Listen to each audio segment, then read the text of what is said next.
पहली लहर में देश में अस्पतालों में बेड की कमी हुई, दवाओं की कमी हुई। कोरोना की दूसरी लहर में देश में ऑक्सीजन की कमी हुई। कोरोना की तीसरी लहर में क्या स्वास्थ्य व्यवस्था संभालने वाले डॉक्टर्स की कमी हो सकती है? ये चिंतनीय आशंका की वजह यह है कि कोरोना की तीसरी लहर में सिर्फ आम लोग ही नहीं बल्कि जनता का इलाज करने वाले सैकड़ों डॉक्टर भी बहुत तेजी से संक्रमित हो रहे हैं। ऐसे में 55 घंटे का वीकेंड कर्फ्यू जहां दिल्ली में शुरू हो चुका है, वहां आम लोगों को सावधान होकर खुद सुरक्षित रहने का काम करना जरूरी है।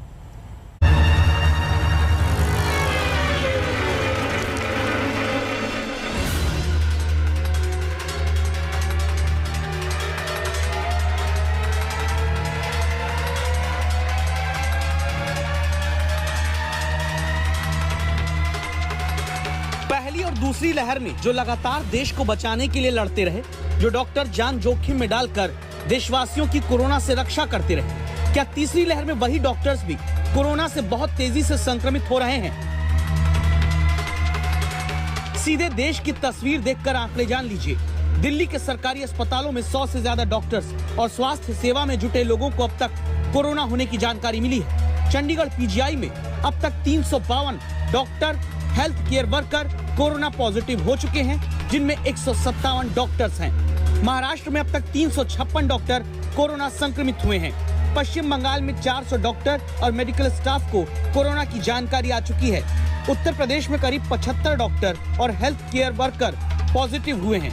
पटना के एनएमसीएच में 275 डॉक्टर, हेल्थ केयर वर्कर्स को कोरोना हो चुका है। झारखंड में 179 डॉक्टर और स्वास्थ्य सेवा करने वाले कर्मचारी संक्रमित हुए हैं। छत्तीसगढ़ में 100 से ज्यादा डॉक्टर्स को कोरोना हो चुका है।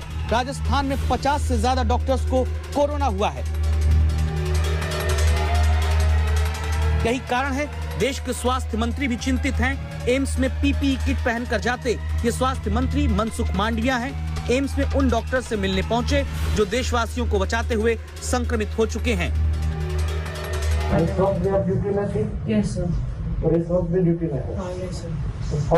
और सेकंड वेव में आप हिट नहीं होगी और सेकंड थर्ड वेव में होगी। अच्छा, एम्स सहित देश में जो हमारे हेल्थ वर्कर्स है दर्दी नारायण की सेवा कर रहे हैं, उसके अच्छी स्वास्थ्य के लिए मैं ईश्वर से प्रार्थना करता हूँ। हमारे हेल्थ वर्कर्स स्वस्थ रहेंगे तो हमारे देश के नागरिकों की सेवा अच्छी तरह से कर पाएंगे।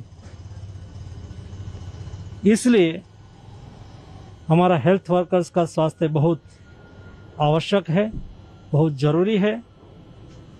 और मैंने व्यक्तिगत रूप में हमारे रेसिडेंट डॉक्टर्स, हमारे नर्सेज और हॉस्पिटल में जुड़े हुए सभी हेल्थ वर्कर्स जो अपनी कोविड ड्यूटी निभा रहे हैं, अपनी जनरल ड्यूटी निभा रहे हैं, उससे भी बातचीत करके उसको प्रोत्साहित किया है।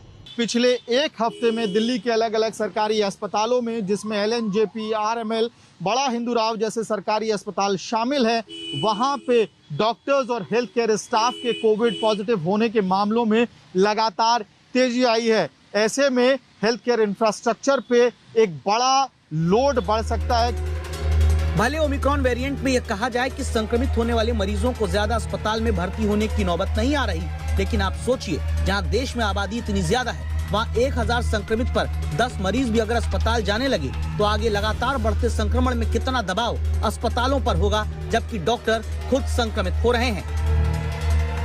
मुंबई में कोविड पॉजिटिव रेजिडेंट डॉक्टर्स की संख्या 300 से ऊपर है। एक रेजिडेंट डॉक्टर ने ट्वीट करके ये जानकारी दी कि कई ऐसे रेजिडेंट डॉक्टर्स हैं जिनके सिम्टम्स हैं, लेकिन फिर भी वो आम जनता के लिए काम कर रहे हैं। मुंबई समेत महाराष्ट्र में डॉक्टरों के खुद ही कोरोना के चपेट में आने की खबरें चिंता की इसलिए बड़ी हैं, क्योंकि महाराष्ट्र रेजिडेंट डॉक्टर्स एसोसिएशन बताती है सायन अस्पताल में 98 डॉक्टर, जेजे अस्पताल में 84 डॉक्टर, केईएम अस्पताल में 70 डॉक्टर, नायर अस्पताल में 59, कूपर अस्पताल में 60 डॉक्टर समेत महाराष्ट्र में कुल 356 डॉक्टर कोरोना संक्रमित हुए। देश में डॉक्टर हो या हेल्थ वर्कर, ये अगर बीमार हुए तो भले बेड का इंतजाम लाख हो जाए, ऑक्सीजन सपोर्ट मिल जाए, आईसीयू की सुविधा पा जाएं, लेकिन इलाज कौन करेगा? इसके लिए जिम्मेदार कौन? डॉक्टर्स का आरोप है जिम्मेदार है स्वास्थ्य व्यवस्था को लेकर ढुलमुल रवैया अपनाने वाली सरकारें। इस सब का कारण क्या है? नवंबर में रेसिडेंट डॉक्टर्स ने ये प्रोटेस्ट लॉन्च किया था, जिसमें हमने कहा था please NEET PG counselling process को जल्द से जल्द खत्म कीजिए, और अगर वो प्रोसेस खत्म हो जाती तो आज हम 66% कैपेसिटी पे वर्क नहीं कर रहे होते। ये ऐसे ही चलते रहा तो इंडिया में थर्ड वेव में डॉक्टर्स की बहुत ज्यादा कमी हो जाएगी।